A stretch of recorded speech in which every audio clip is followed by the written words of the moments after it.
तांकर जेतबेले e trading account रे transaction करिया कहले लुक्रेटिव प्रॉफिट रिटर्न आसीबो जोटा कि लोभ देखेले। आमर अभियोगकारी होचंती राजेश कुमार सरलिया। तांकर घर होची गांधी मार्ग अनुगुल। से 29 तारीख दिन साइबर थाना रे रिपोर्ट कले जे तांको गोटे इंटरनेशनल कॉल पाइले एवं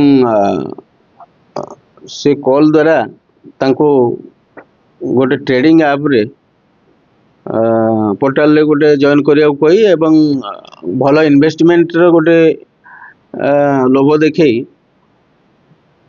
विभिन्न ओकेजन 5टा फेज रे एवं different current account bank account को से माने पैसा पठेवा कहवार द्वारा कहवार ये अभियोगकारी प्राय प्राय 52,26,000 टंका डिपोजिट करछन्ती 5 ओकेजन रे।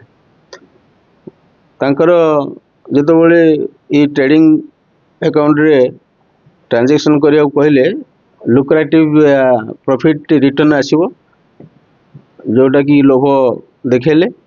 सब्सिक्वेंटली किसी दिन पर जेतबेले से ए पैसा जो डिपोजिट करछन्ती ताको रिटर्न पाइन चाहिले सेउटु से जानि पारले जे एटा फ्रॉड हे जाइछि।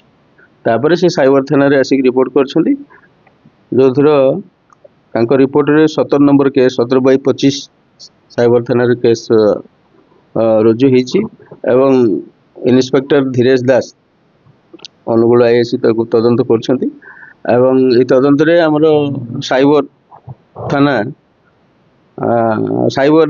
रो साइबर सेल जो चलछि हमरो special squad and cyber cell एथरे सहयोग करछन्ती एवं तदंत रे हमें खूब शीघ्र एटा को डिटेक्शन करी।